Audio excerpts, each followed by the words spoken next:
Jimmy Akin's Mysterious World is brought to you by the Star Quest Production Network and is made possible by our many generous patrons. If you'd like to support the podcast, please visit sqpn.com/give.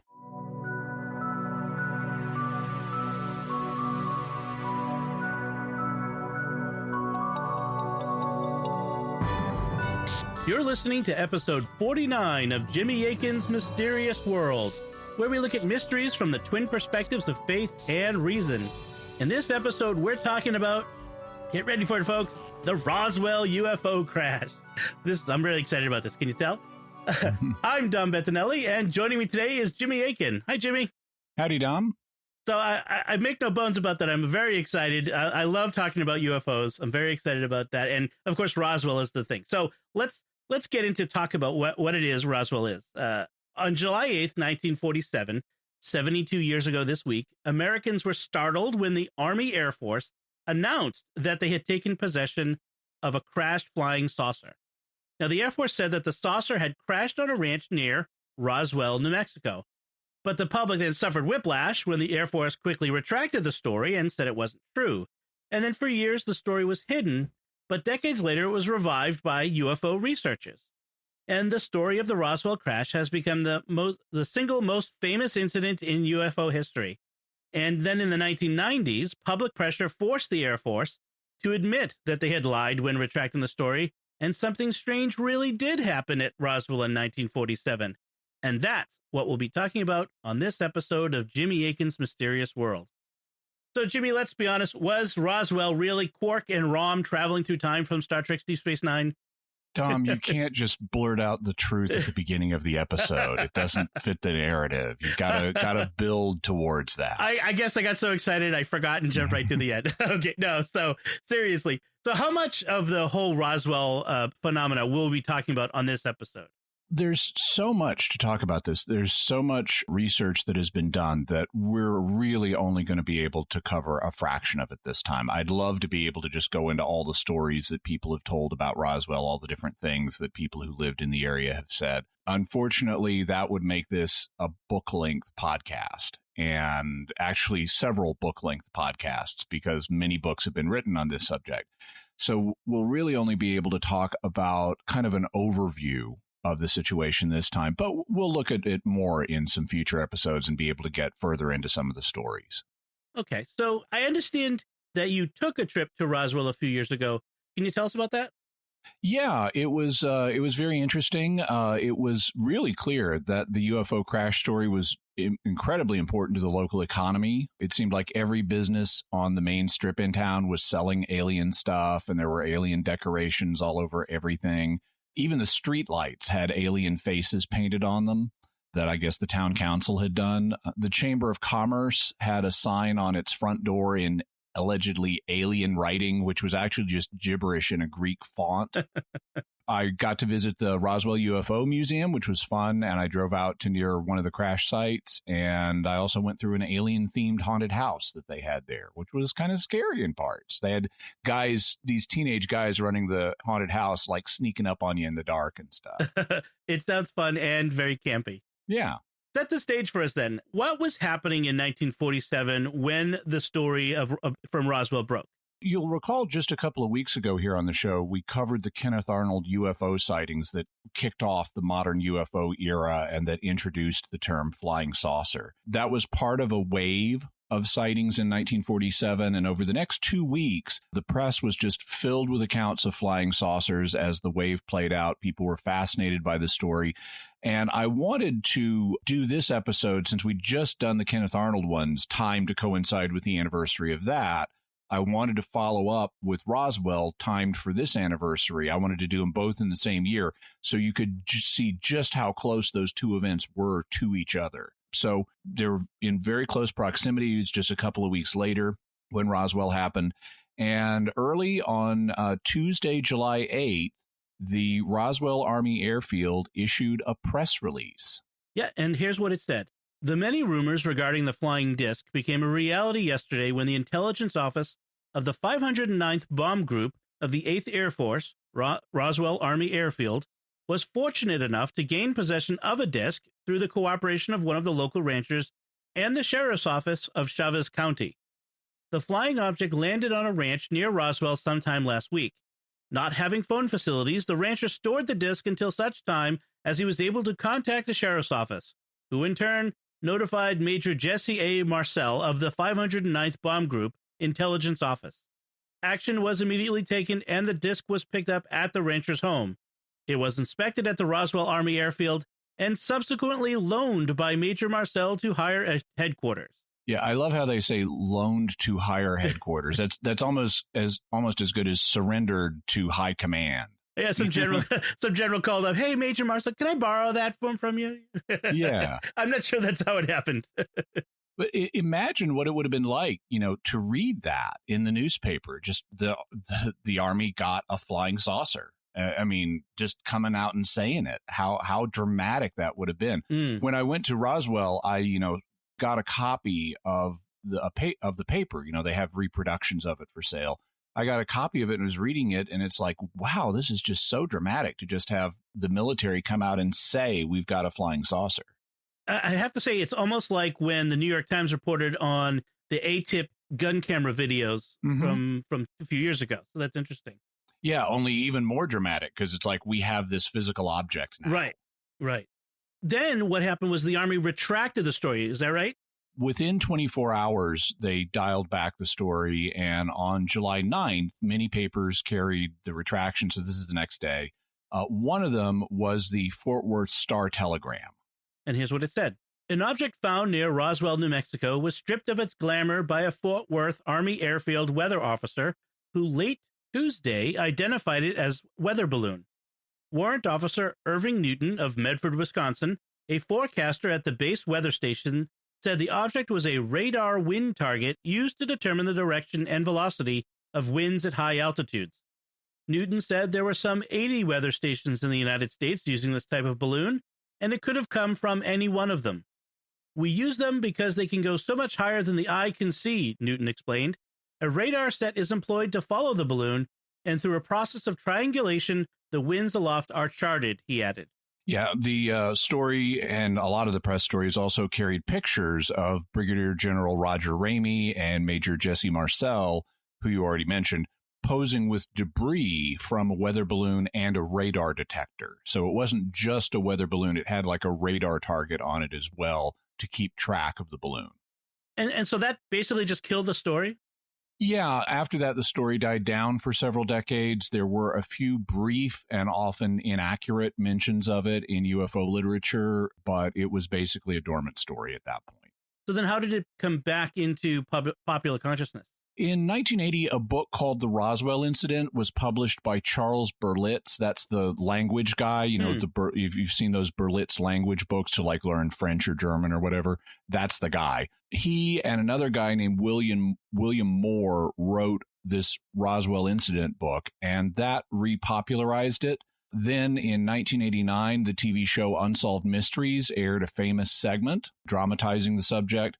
Other books followed, including UFO Crash at Roswell, which was released in 1991 by Kevin Randall and Don Schmidt. And then in 1992, Crash at Corona by Stanton Friedman, who just recently passed on.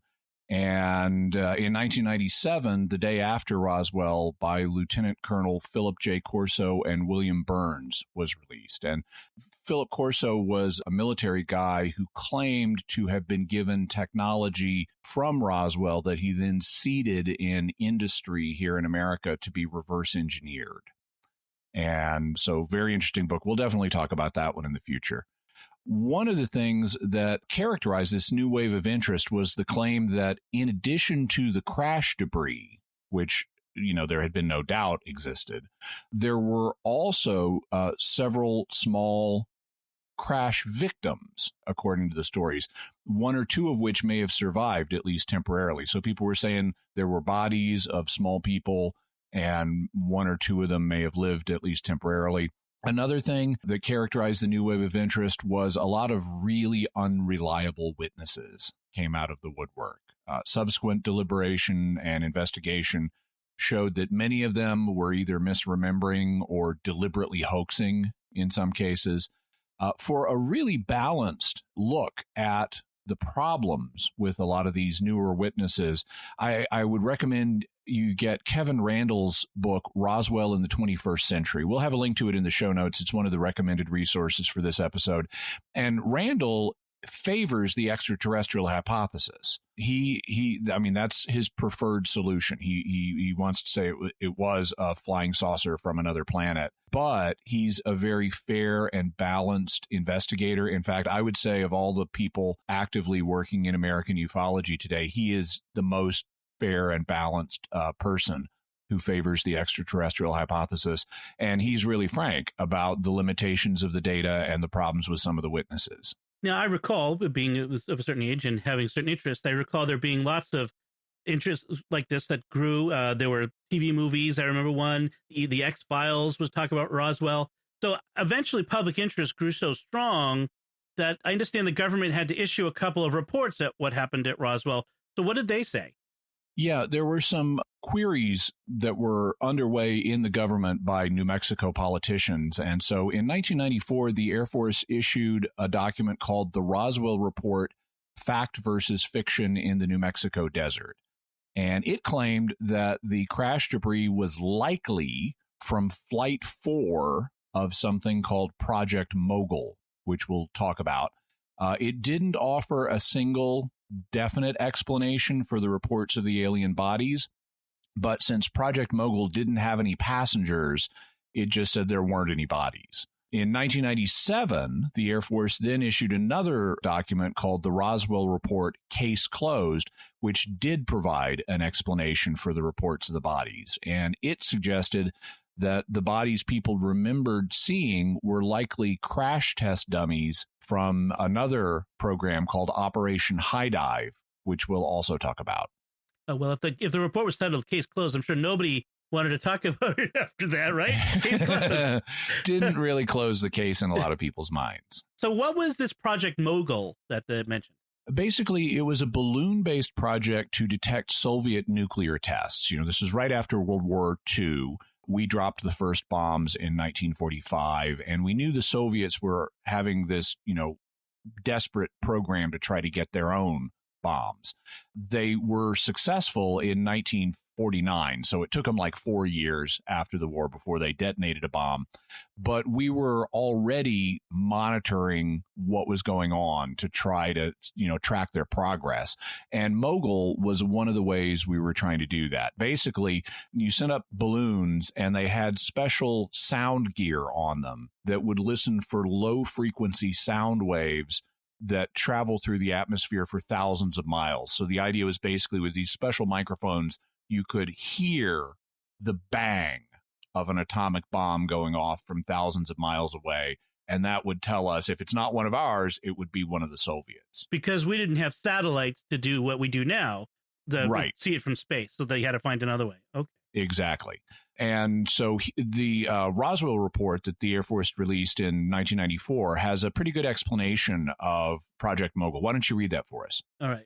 Project Mogul was a then sensitive classified project whose purpose was to determine the state of Soviet nuclear weapons research.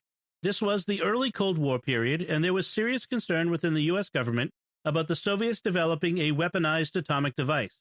Because the Soviet Union's borders were closed, the U.S. government sought to develop a long-range nuclear explosion detection capability. Long-range, balloon-borne, low-frequency acoustic detection was posed to General Spaatz in 1945 by Dr. Maurice Ewing of Columbia University as a potential solution. Yeah, so what they would do, because you not only want to hear the bang, you also want to know where it was, so they would need to triangulate, and they would send up multiple balloon trains in different locations, and they needed to map where the balloon trains were when they would hear the bang. So they would have this trail of, in addition to the balloon, which provides the lift you want, it would have the acoustic equipment, and then it would also have tethered to the balloon radar reflectors, so you could track the balloons on radar and use that for triangulation. And they had specially modified the microphones they were using. They were based on sonobuoys that the Navy had developed for listening to like submarines and stuff like that, but they modified them to work with air instead of water, and sent them up. And in 1947, a team from New York University was conducting experimental launches with this system out of Alamogordo, New Mexico, which is just 60 miles from Roswell. And according to the records, their fourth experimental flight, which was launched on June 4th, 1947, was never recovered by the Project Mogul team. It was lost. And the Air Force in 1994 concluded that that's probably what the crash debris was from. It was from Flight 4 of Project Mogul. Okay, and then they also mentioned this other project called Operation High Dive. What was that? High dive was an attempt in the 1950s to design a way to allow pilots and astronauts to eject at extremely high altitudes and survive.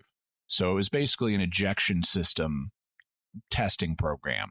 And the tests involved anthropomorphic dummies, as you would expect. You want to see you want to eject the dummy and then see what the damage is to get an idea of what would happen to a man. The dummies they used were somewhat shorter than a normal person. I'm not entirely sure why. It may be, I don't know, if pilots in this age tended to be shorter than normal, kind of like jockeys, so they could fit in the smaller aircraft, or I'm not sure. Yeah, I think the higher altitude planes were more cramped cockpits, and they recruited shorter pilots. Yeah. Also, weight was a big concern back then, and so they probably wanted lighter guys.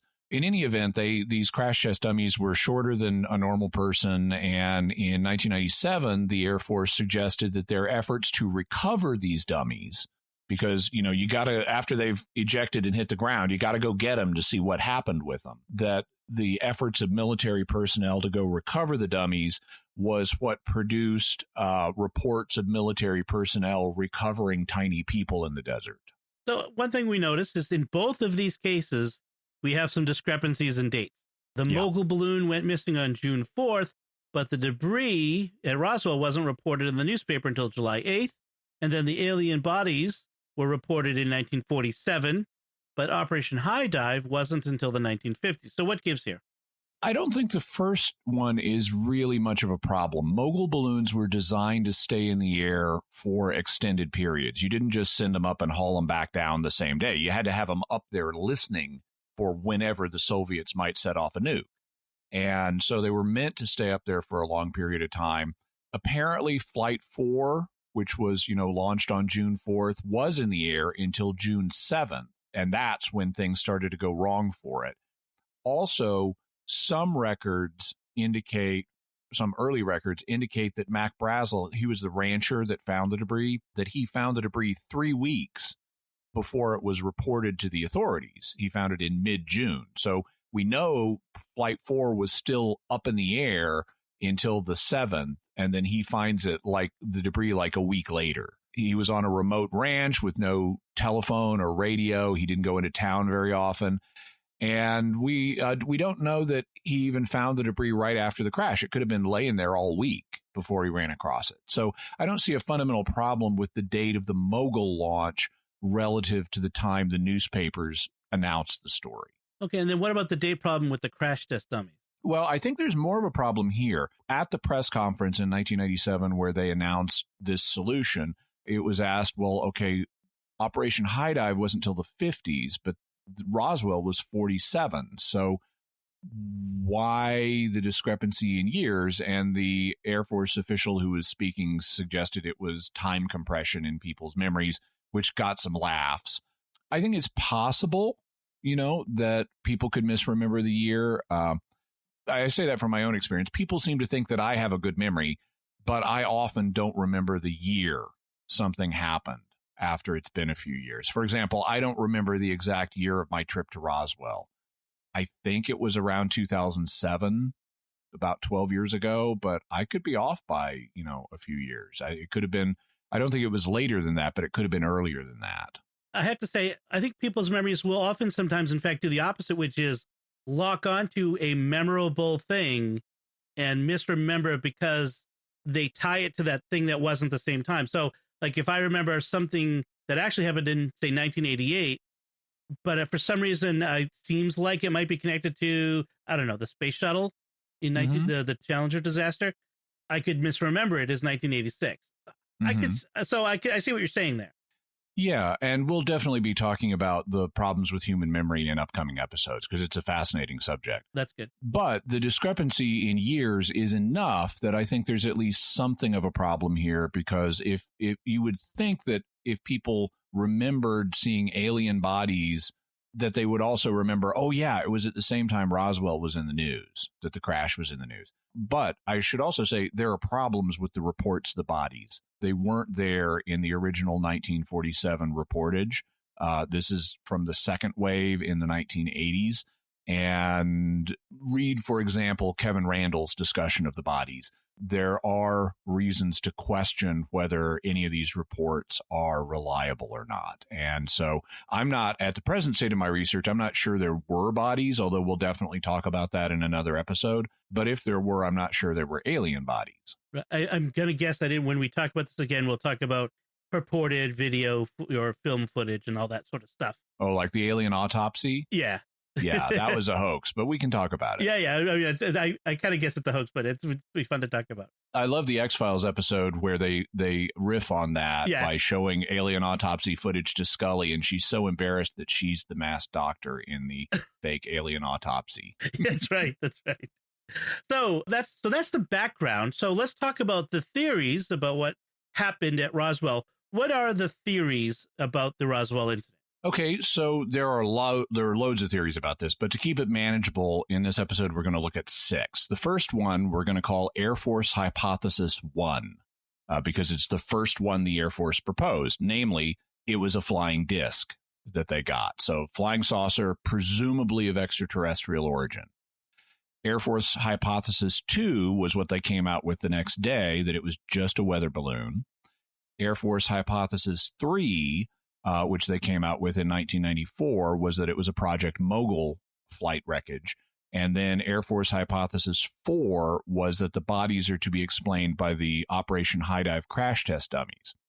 In addition, we're going to talk at least somewhat about a couple of additional hypotheses that have been proposed recently by authors. The first one you could call the Jacobson hypothesis. And basically this holds that the Roswell crash was a Russian incursion into American airspace. In her book, Area 51, which is really a fun read, and reporter Annie Jacobson notes that one of her sources for the book, retired official who worked with one of the agencies out at Area 51, claimed that the Roswell crash was the product of a Russian incursion, that Joseph Stalin apparently was trying to one-up Orson Welles' 1938 War of the Worlds broadcast and cause panic in the United States by making us think we were being invaded by aliens. The flying disc was a Russian craft designed to fool us into thinking it was an alien vehicle. And according to Jacobson's source, the alien bodies were children that had been subjected to medical experiments by the Nazi doctor Joseph Mengele, who, according to this source, had worked for Joseph Stalin for a while after the war. Wow. So that's what Jacobson was told. Another one is by, you could call it the Redfern hypothesis, says that basically we had some medical experiments go awry. And in a couple of his books, Body Snatchers in the Desert and the Roswell UFO Conspiracy, Nick Redfern proposes that this was a U.S. government experiment gone wrong. The crashed vehicle was either a balloon or another craft under our control, and the bodies were people we were doing high-altitude survival experiments on, possibly including Japanese prisoners of war, because, the war just ended 2 years earlier, possibly other prisoners, and possibly children with birth defects. As usual, we'll push this from both faith perspective and reason perspective. What can we say about this from the faith perspective? Not a lot. Obviously, if aliens exist, it raises theological questions, which, yes, we will be devoting a future episode to for everyone who has asked. But nothing about this incident in particular really raises its own faith questions. So then what can we say about this from the reason perspective? What about the first one, the extraterrestrial hypothesis? Here we kind of have to apply the standard Sherlock Holmes principle. Once you've eliminated the impossible, whatever remains, however implausible, must be the truth. So in order to argue for aliens, we'd need to strike down all of the alternative, more mundane hypotheses. So then let's approach the other ones one by one. What about the simple weather balloon hypothesis? Well, we can strike that off our list because the Air Force admitted it was false in 1994. While balloons may have been involved, it wasn't just an ordinary weather balloon. And then what about this? As we talked about, the crash test dummies hypothesis. I can't rule that out. I also, don't find it particularly plausible. It's possible, but the discrepancy in the dating is significant. And also, at this point in my studies, I'm not sure there were bodies. So I'm just going to kind of set that one aside. So now we have the Andy Jacobson's Russian incursion hypothesis, which has an interesting parallel to a present day, which is people accusing the Russians of meddling in American society and trying to cause uproar through social media in the present day. But just like we do with them. Right. But in this case, they think it's alien fever. So what about that one? Jacobson received a lot of criticism for this after her book, and it's a little unfortunate that she had it in the book because a lot of the rest of the book is very good. And I can't blame her for saying, well, this is what my source said. It's not like she's claiming independent knowledge of this. But personally, I don't really buy this one. I don't think we have good evidence, or certainly I don't have good evidence that Stalin was even aware of Orson Welles' War of the Worlds broadcast. And for him to construct this scheme afterwards, or at least approve this scheme afterwards, where we're going to build something that looks like a flying saucer and we're going to fly it into America and we're going to have these medical experiment children get out of it and cause panic in the United States. As Jeeves from Jeeves and Wooster would say, there are just too many imponderables with this plan, too many things that could go wrong. And in fact, it didn't work. So I find this one implausible. And again, I'm not sure that there even were bodies. Yeah, I mean, even the fact that you'd have to construct this ship, this flying saucer, to fly a flying saucer. No one had a flying saucer at the time, and that it would have to be plausibly something that could travel through space. That would be. Yeah, and I mean, once we had the device, we'd take it apart, obviously, or its wreckage apart, and it's like, oh, guess what? There's the Cyrillic alphabet right here, and this is stamped into this metal beam. It says "Made in Stalingrad" on this here. Yeah. Okay. All right. So that's the Russian incursion hypothesis. What about the medical experiment hypothesis? I think this one is more possible. If there were bodies, this would be a possible way of explaining them. The U.S. government has definitely experimented on people in unethical ways, and we'll talk about that in some future episodes. It's also apologized for doing so. This would explain why they would want the weather balloon cover story, because they'd want to keep the medical experiments classified. And we'll definitely talk about this more in the future, but for now, I'm not sure there were bodies. So that leaves us with the hypothesis we're going to consider today, the Project Mogul and the extraterrestrial hypothesis. How can we decide between them? There are several lines of argument. One concerns the materials that were found at the crash site. If you read the literature or watch the Unsolved Mysteries segment that we'll have a link to, a lot of the eyewitnesses will talk about the materials that the crash debris were made out of, and describe them as having unusual properties. At least some of the witnesses say this. For example, here's what Mac Brazel's son, Bill, who handled the material, had to say. Dom, could you read that for us? There were only 3 items involved, something on the order of balsa wood and something on the order of heavy gauge monofilament fishing line and a little piece of, it wasn't really aluminum foil and it wasn't really lead foil, but it was on that order. A piece about the size of my fingers with ragged edges. Yeah, and he goes on to say the wood-like substance was allegedly difficult to whittle. You couldn't just whittle off bits of it with your knife. The fishing line, he said, you could shine a light in one end of it and it would be visible out the other, which has led some people to say it's fiber optic technology. And then concerning the foil-like material, Bill Brazel had this to say. I couldn't tear it. It didn't take pliers or anything. I just used my fingers. I didn't try to cut it with my knife. It was pliable, real pliable. I would bend it over and crease it, and if you straighten back up, there wouldn't be a crinkle in it. Nothing. It would flatten out. It was just as smooth as ever. Not a crinkle or anything. Yeah, and this is one that gets a lot of attention because it sounds like, sometimes people will call it memory metal, but it also sounds like metallic colored plastic that we would have today that you could like crumple up in your hand and then let go of it and it would just expand back into a flat surface. So the issue really comes down to whether this material exhibited properties that 1940s materials science could not produce. If it couldn't produce materials that displayed these properties, then that would be evidence that we were dealing with an extraterrestrial craft. Okay, so then what does the evidence suggest? Well, we have a problem with the fact that the reports of these strange properties in the material were made decades later. So people's memories had a chance to drift. And also, these claims were made after the UFO story was out there.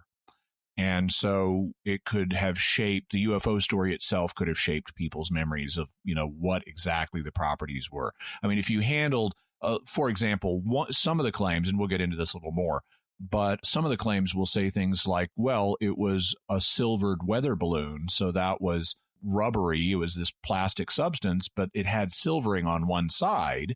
So, yeah, you could take a piece of that and crumple it in your hand and let it expand back to what it looked like before.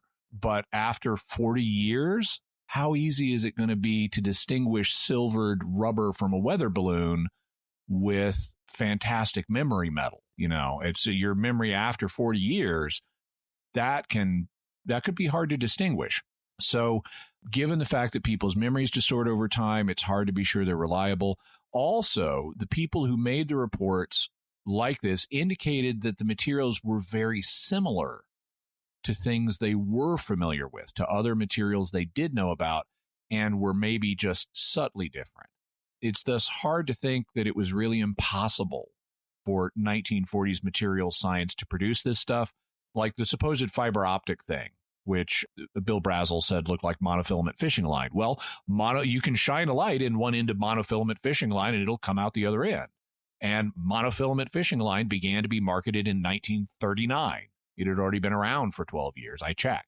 Balsa wood, which he also said this was like balsa wood, but some people said it was hard to whittle.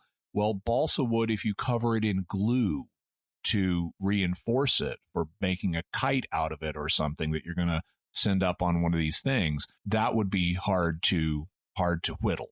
The glue would keep you from just shaving off pieces of it. Also, some people have reported it was like bamboo. And I know from when I was a kid, it is not easy to whittle bamboo. Right. It has a very tough outer surface. You really need to use a saw if you're going to try to get through bamboo. A pocket knife won't do it. Rubber that had been painted or covered in foil on one side could crumple and unfold again. And even if one of these substances wasn't in common use by ordinary people in New Mexico, in rural New Mexico, that doesn't mean it wasn't being used in government projects. Also, other people reported the materials being simply ordinary. They didn't report any of these weird properties. They just described them as if they were ordinary materials. For example, within 24 hours of the initial announcement, Mac Brazel described the materials as just ordinary. There was a story carried in the Roswell Daily Record on July 9th. That's the day after the initial announcement, that dealt with this. And why don't you read part of that for us? They picked up the rest of the pieces of the disc and went to his home to try to reconstruct it. According to Brazel, they simply could not reconstruct it at all. They tried to make a kite out of it, but could not do that, and could not find any way to put it back together so that it could fit. Then Major Marcel brought it to Roswell, and that was the last he heard of it until the story broke that he had found a flying disc. Brazel said that he did not see it fall from the sky and did not see it before it was torn up, so he did not know the size or shape it might have been, but he thought it might have been about as large as a tabletop. The balloon which held it up, if that was how it worked, must have been about 12 feet long, he felt, measuring the distance by the size of the room in which he sat. The rubber was smoky gray in color and scattered over an area about 200 yards in diameter. When the debris was gathered up, the tinfoil, paper, tape, and sticks made a bundle about 3 feet long and 7 or 8 inches thick, while the rubber made a bundle about 18 or 20 inches long and about 8 inches thick.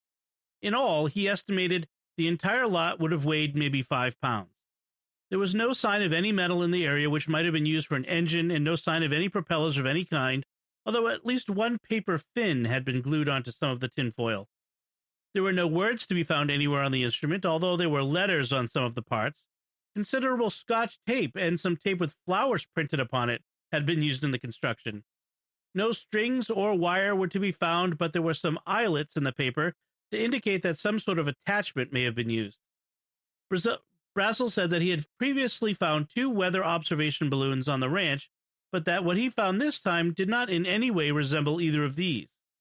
I'm sure that what I found was not any weather observation balloon, he said, but if we find anything else beside a bomb, they're going to have a hard time getting me to say anything about it.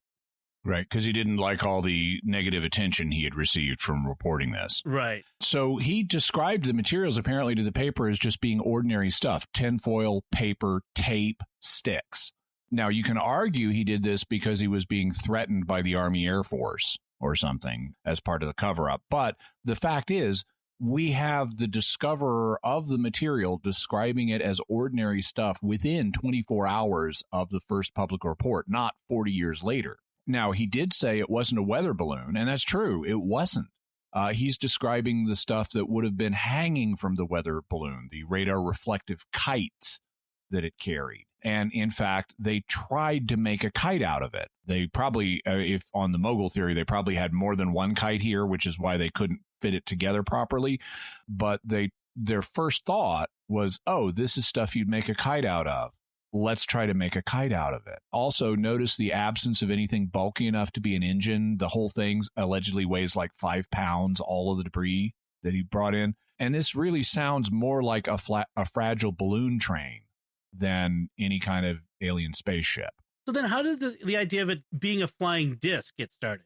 It's a key question, and at first you'd think there would be 2 possibilities. The first possibility is it really was a flying disc, and the Army Air Force naively said so before realizing what a horrible mistake that was, and so they had to come up with the weather balloon story because they didn't realize how nuts people were going to go if they said they had a flying saucer. The alternative explanation would be, well, they realized real fast it was Project Mogul, but they didn't want to let the public or the Soviets know that we had Project Mogul and that we were watching. And so they thought, well, let's just cash in on the flying saucer craze that's going on right now by saying we got a flying saucer. And then they realized that was a horrible mistake, and they came up with the weather balloon story. So you'd think it was one of those 2. But actually, there are additional explanations for how the term flying disc may have entered the topic. You'll remember this term was very new. It had only been coined in the last 2 weeks.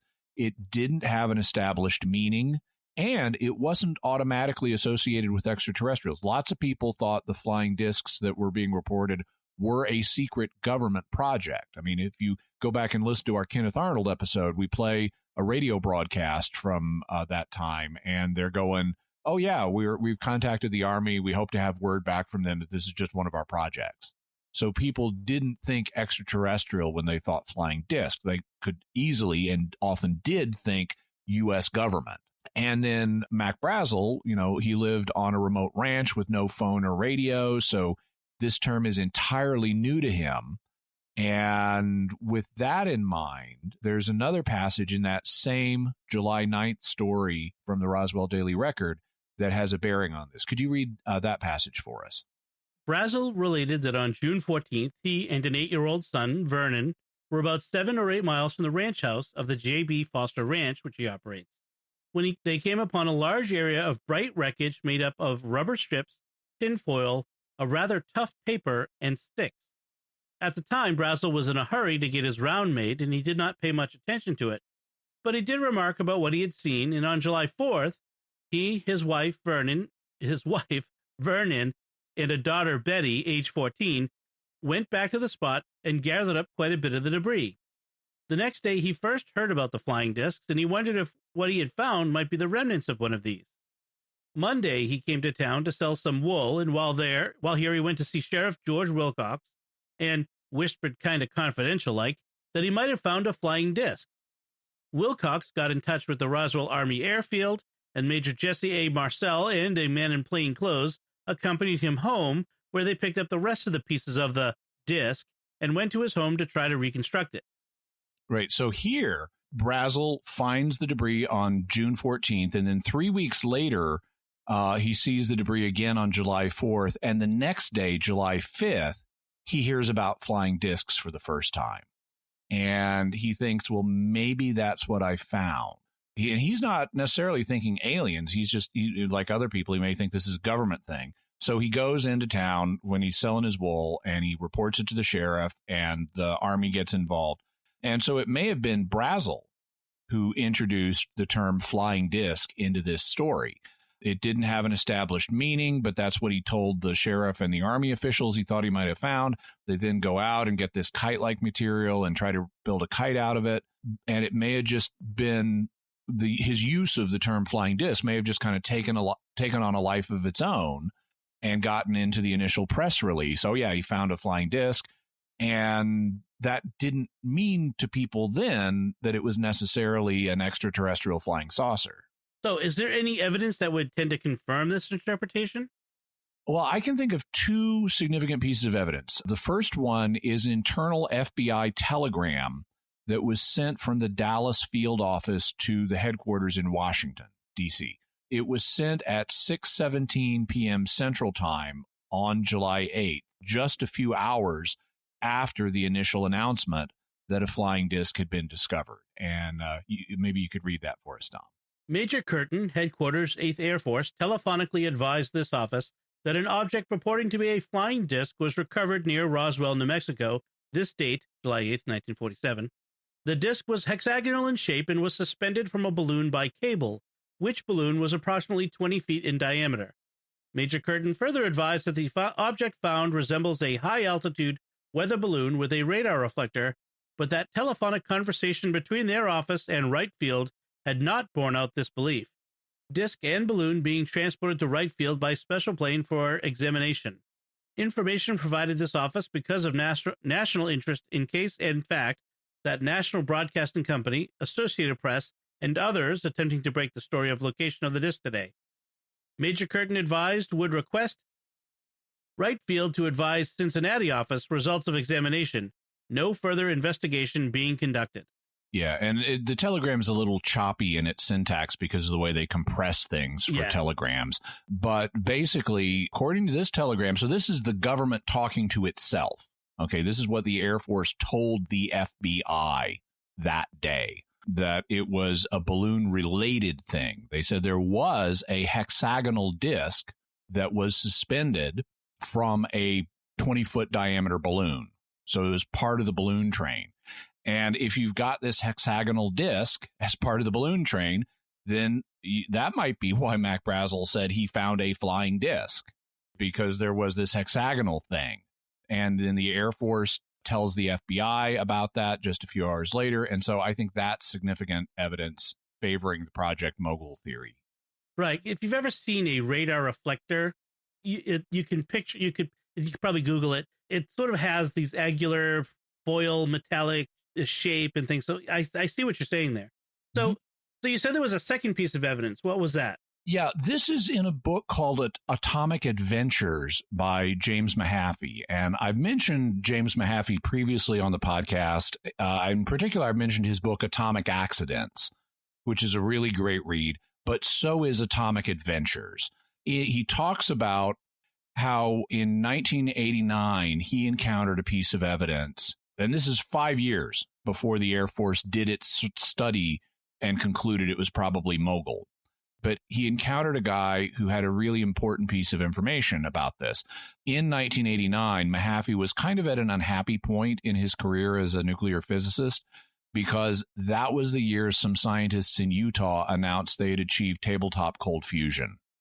And Mahaffey's team was one of the groups trying to replicate their results. And their initial results were promising. It looked like they'd replicated what the Utah scientists found. And so everyone was all excited about cold fusion. And then it turned out there was a problem in their equipment that produced unreliable results. And so Mahaffey's team in Georgia just had egg all over their faces. They really wanted this story to go away. And Mahaffey himself was sick of answering calls about cold fusion. Then, on April 30th, 1989, a visitor came to see him at the Georgia Tech Research Institute. The visitor was a guy named Judge Clarence H., quote-unquote, Judge Ellison. That was his nickname. And he was a retired industrialist and physicist who was living in the area. He was there to discuss cold fusion with Mahaffey. But first, he told Mahaffey about his work on Project Mogul. This is what he said in the book. The goal of Mogul was to detect Soviet A-bomb tests from a great distance. The Soviet Union was thought to be involved in a crash program to come to parity with the United States in nuclear weapons, and the fate of Western civilization was at stake. Knowing when secret nuclear airbursts occurred was part of the counter strategy. It was vitally important that the Soviets not know that we were developing methods to secretly monitor their progress toward making atomic bombs. They had to think that their secrets were still secret, and unfortunately, it had been proven during the last war that our most sensitive activities were riddled with Soviet spies and an impressive intelligence gathering system. Mogul would have to be as contained and secure as could be managed. All personnel would be thoroughly vetted and monitored 24 hours a day, and there would be cover stories on top of cover stories. Mahaffey then goes on to describe in great detail how the Mogul balloon trains worked and how they adapted the Navy hydrophones to work in the atmosphere. He also provides this comment. Weather balloons, which were by 1948 being used to find the temperature, air pressure, and humidity in the unmeasured regions of the upper atmosphere, would typically rise until the balloon burst. The below freezing temperatures would make the rubber balloon brittle, and in the low air pressure, the helium filling the balloon would expand until the cold rubber reached the end of its elasticity. Right. So that is a possible explanation for why the balloon would burst and end up all over the ground in these pieces, because it's up there, it's brittle because of the cold, and then it bursts, and that's why you get bunches of pieces of at least one of the balloons, explaining the rubber strips that they said they found. To combat that kind of accident, Mogul balloons were equipped with an altitude control mechanism, so they didn't get that high, but Flight 4 went awry, and so it could have gotten up that high. Multiple balloons had to be sent to different places so they could triangulate the location of the nuclear test. This required knowing the locations of the balloons, so they were fitted with these radar reflectors made of aluminum-coated paper and sticks, which were called the kite. And then the electronics package consisted of a Navy ERSB, that's Expendable Radio Sonobuoy, model AN/CRT1. So Mahaffey claims his source even told him the model number of the electronics package they were using. And this is what would detect the blast. And this is further Mahaffey. Judge Ellison's job was to figure out how to re-engineer a hydrophone and make it sensitive to infrasound signals transmitted in thin air at frequencies below the threshold of human hearing. On June 4th, 1947, they released test flight number 4 and quickly lost sight of it as it climbed away. On June 7th, events began to unravel at the Roswell Army Airfield, 60 miles from the launch point at Alamogordo. It was reported that the balloon string had come down on the plains east of the Sacramento Mountains. The balloons, still having some lift capability, had dragged the string for miles, shredding the fragile radar corner reflectors and spreading debris over a long stretch of ground. Personnel from Roswell were sent immediately to recover the sonobuoy and especially the flying disc, which was the code name of Ellison's special microphone, before anybody stumbled over it. And Brazel then found the rest of the debris. They recovered the microphone, which they called the flying disc, according to Mahaffey's source, Judge Ellison. That's another way the term flying disc could have gotten into the reportage. Someone familiar with Project Mogul could have known that nickname and talked about it. Yeah, we recovered the flying disc, and that got into the press release that way, possibly. Then Brazel found all the non-classified stuff, and the rest of the story got set in motion. Notice, Mahaffey is being told this 5 years before the Air Force comes out with the Mogul explanation. So it seems to me that that's a significant point of evidence in favor of the Mogul explanation. You have this source claiming that's what it was before the Air Force did. Are there other reasons to think that Project Mogul theory may be correct? There are certain impressions that lead me in that direction. The first one is it seems like whatever crashed at Roswell was pretty fragile, despite the properties that are sometimes attributed to the wreckage. It obviously wasn't all that tough because the wreckage was in small pieces. I mean, maybe you had a hard time tearing the rubber with your fingers or something, but something caused it to shred. Same thing with maybe you have trouble whittling these sticks, but they broke. So it doesn't seem to have been that tough. And it wasn't like there was a big flying saucer, sitting on the ground, or half of a flying saucer. Whatever it was, just disintegrated. Also, by all accounts, the debris were flimsy. They were made out of torn sheets of something, paper or tinfoil or rubber, with stick-like things and string-like things. And if you think about sheets and sticks and strings, that sounds like what you build a radar reflective kite out of, not what you build a flying saucer out of. There was no apparent engine or anything large enough and heavy enough to provide a power source that witnesses reported seeing. And so that's kind of one impression. It also seems to me that an advanced alien craft ought to be tougher than this. Right. If it's made of advanced materials, why would it just shred like this? Some have said, well, it was hit by lightning in a thunderstorm. But our own 20th century aircraft get hit by lightning all the time and are just fine. My aunt was a stewardess in the 1970s, and she was on planes that got hit by lightning. That's a normal thing. Passengers, unless they see the flash, won't even notice that the plane has been hit by lightning. So why would an advanced flying saucer, crash if it's hit by lightning? Also, third impression, if we really got a flying saucer in 1947, why would the government take as little interest in the subject as it seems to have done, with modern UFO programs like ATIP having to struggle for funding? You'd think they would take it a lot more seriously if they really got a flying saucer in 47. Even if it was secret, they'd still be funding these UFO programs like crazy. Now, there are counter arguments to those impressions, which is why I just say they're impressions. Unfortunately, we don't have time in this episode to go into all the counter arguments, but I would suggest that people who are interested read books from multiple perspectives on this. I've given you the perspective that, based on the current state of my research, I tend to lean towards. Now, I would love this to be extraterrestrial. I would love to have proof of alien life. Sure. I would also love us to have a craft we could reverse engineer. But based on all the evidence in toto, it seems to me like the mogul explanation is more likely to be true. But I'm going to have multiple books to recommend from different perspectives. Read the different perspectives, see the arguments that people are using, or just wait for us to cover them on the podcast, because we will be coming back to this. This is kind of like the Kennedy assassination. It's a wellspring that we need to revisit more than once. So, Jimmy, what's your bottom line on Roswell? Well, I can't 100% eliminate alternative explanations, including the extraterrestrial hypothesis. But at the present state of my research, if I had to bet, my money would be on the Project Mogul explanation. Before we close, I'd like to have a brief sidebar that touches back on the Kenneth Arnold sightings that occurred 2 weeks before, because in Mahaffey's book, Atomic Adventures, he's got a footnote. So you have to look at the footnotes to notice this. But he's got a footnote where he has a mogul-related explanation for what Kenneth Arnold saw. So if you could read that for us. On May 29th, 1947, Mogul Flight Number 3 was released. It was a configuration duplicate of Flight Number 4. The balloons apparently ran into high-speed wind at altitude and disappeared from radar heading north. Flight Number 3 was never recovered.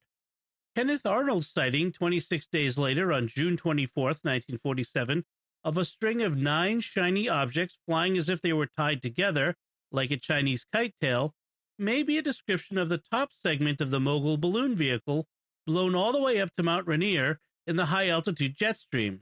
The top segment was separated from the rest of the string by an electrically activated explosive squib as it reached 45,000 feet. The portion of the vehicle string would have been 9 polyethylene balloons, looking highly reflective and metallic at a distance.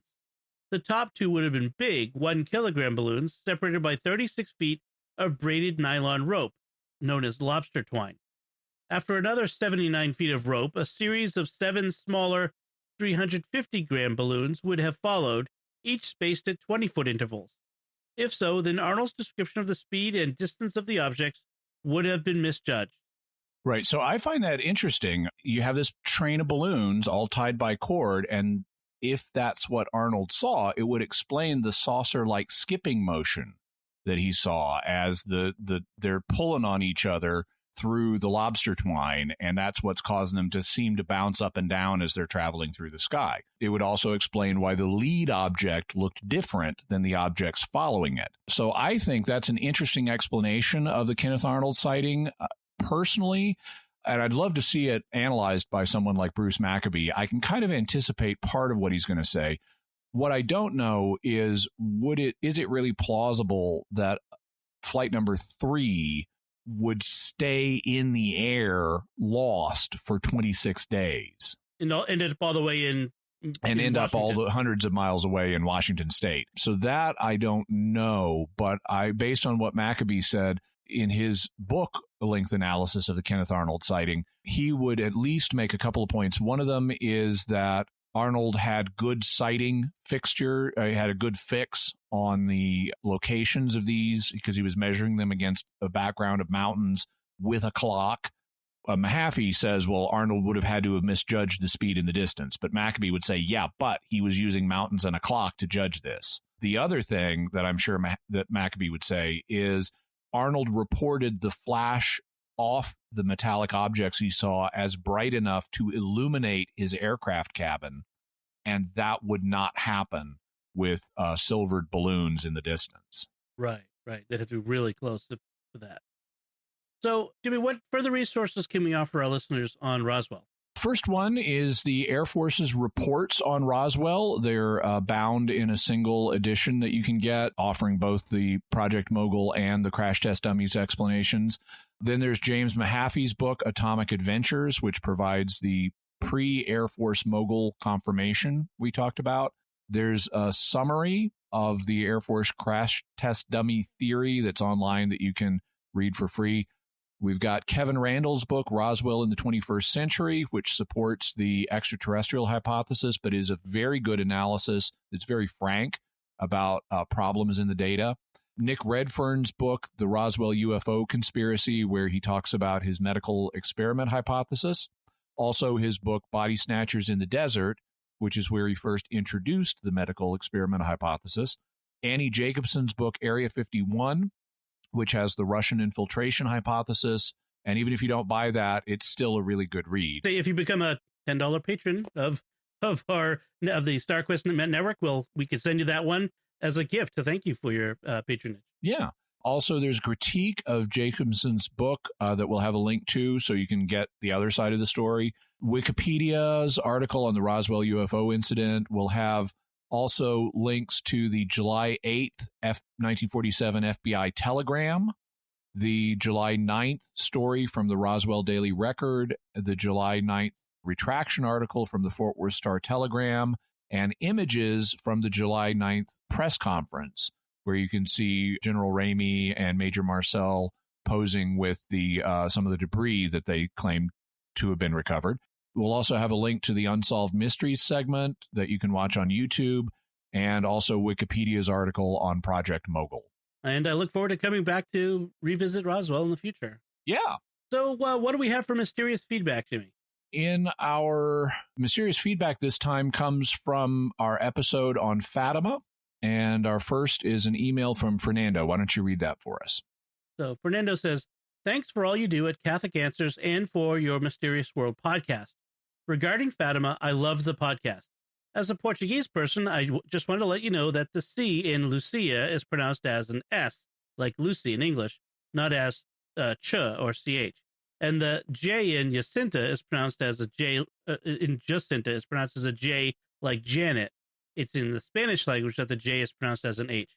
I think that some of that's a little my influence, I have to say, because my daughter's name is Lucia, which is from the Italian. I see. And my background, I really appreciate it, Fernando. I love languages. Portuguese, unfortunately, I have not had a chance to study significantly. And so I really appreciate the pronunciation correction, and I will use it going forward. My background I've had much more exposure to Spanish, which is taught in American schools. And so I had exposure to Spanish growing up, and since Portuguese is related to Spanish, I tend to default to Spanish when I'm encountering Portuguese. But thank you so much. So then we got an email from Kathleen, who writes, so after listening to this episode, I, as an evangelical Christian, find myself leaning towards the view that this spirit was of a demonic origin, and here is why I say that. You did mention, as it is written in 1 John 4:1, test the spirits. In light of those scriptures, the Spirit Mary falls short on 3 points in my view. 1. Calls for worship of herself. 2. Calls into question our salvation. 3. Claims God will punish the world.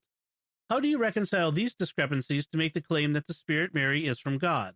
I appreciate Kathleen's approach to this. And, we talked a little bit about how, in the episode, about how someone coming from a Protestant perspective might have some difficulty with this. I would say so the 3 points that Kathleen raises, the first one, Mary didn't call for worship of herself. What she said was that my son, Jesus, wishes to establish a devotion to her Immaculate Heart in the world. And what that language means is not what it would sound like to Protestant ears. Having a devotion doesn't mean giving someone divine worship.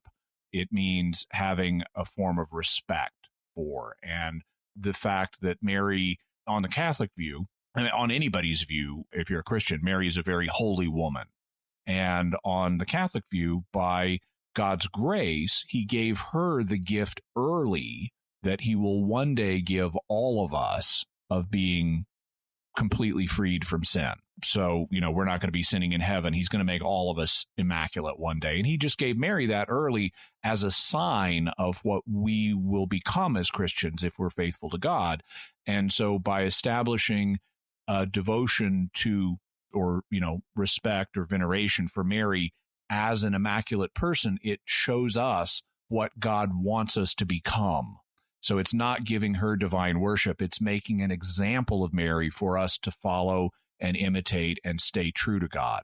In terms of calling into question our salvation, I don't recall the apparition saying anything like that. Now, there are many Protestants who will say, it's possible for a person to lose salvation.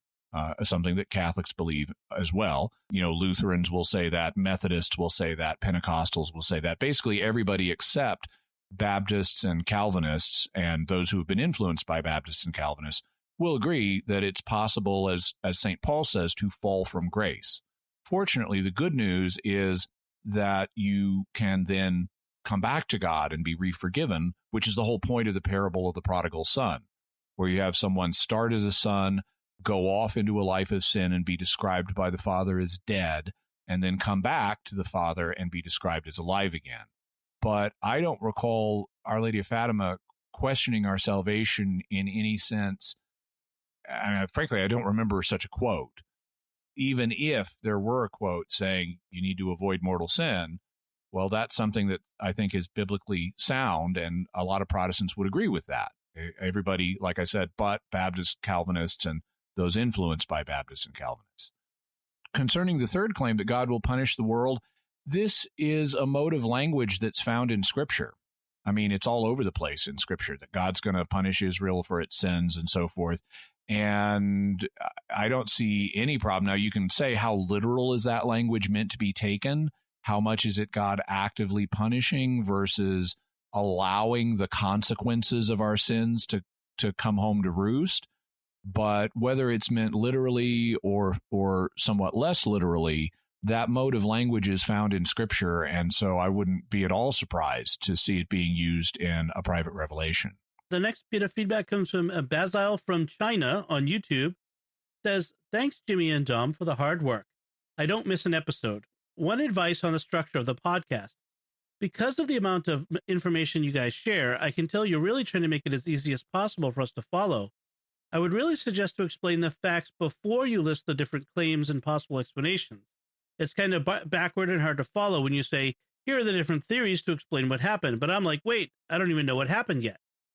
I appreciate that, Basil. Thank you so much. It's a challenge to try to figure out how to sequence the material sometimes, and it's something I continue to experiment with. I do try to have at least a basic kind of background knowledge established before we get into the theories. Since we're dealing with listeners from other parts of the world, though, I may unconsciously at times assume they're more familiar with something that isn't as well known in other countries. So that may be part of the issue, but I do pay conscious attention to this. And I appreciate your thoughtfulness, and I continue to work on this because I want to get the balance right for everybody. And then Lauren on Facebook says, no, don't you dare make me wait until October to find out about the third secret, Jimmy. The catechism strictly forbids torture. Yeah, I know the feeling, but I'm afraid we're going to have to wait till October, but it'll be here before you know. Cliffhangers are totally not against the catechism. I'm sorry. Yeah. All right. And then in mysterious headlines, Jimmy, what do we have this week? First one is an article on mysterious lights on the moon's surface. These are known as transient lunar anomalies. And obviously, people are wondering, is it aliens? Other naturalistic explanations include maybe it's gas pockets kicking up dust that's reflecting sunlight.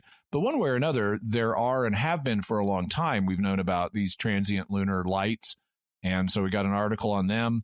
Also, an article on, did the moon once have life? Because in the history of the solar system, the moon was not always the way it was now. And so we've got an article on the possibility of the moon once having the right conditions for life. So in a second, we'll talk about what we're going to have on our next on Jimmy Akin's Mysterious World. But first, I want to take a moment to thank our patrons who make this show possible, including Deborah F., Julie M., Tony S., SB Writing Service, and Barbara G. Their generous donations at sqpn.com/give make it possible for us to continue Jimmy Akin's Mysterious World and all the shows at StarQuest. You can join them by visiting sqpn.com/give. And I want to make a quick plug for another show on the network, a brand new show that I'm doing with my wife, Melanie. It's called Raising the Bets. And we talk about the adventures we have with our 5 kids that we homeschool here outside of Boston. We talk about food we cook, the books we read, Catholic faith stuff that comes up, and interesting contemporary topics. Like recently we talked about what makes a neighborhood a livable community. So check that out at sqpn.com/bets, BETTS. So Jimmy, what's going to be coming up next on Jimmy Akin's Mysterious World? Next, at the request of our patrons, we're going to be talking about Joseph Smith, the Mormon prophet. Excellent. So stay tuned for next week.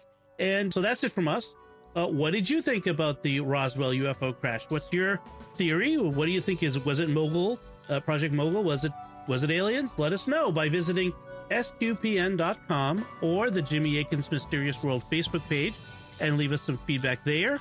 You can send an email to mysterious@sqpn.com or send a tweet to @MYS_world with the hashtag of mysterious feedback. No spaces in that, please. You can find links to Jimmy's resources from our discussion and links for the mysterious headlines on our show notes at sqpn.com/mysterious. Until next time, Jimmy Akin, thank you for exploring with us our mysterious world. Thanks, Dom. And once again, I'm Dom Bettinelli. Thank you for listening to Jimmy Akin's Mysterious World on StarQuest.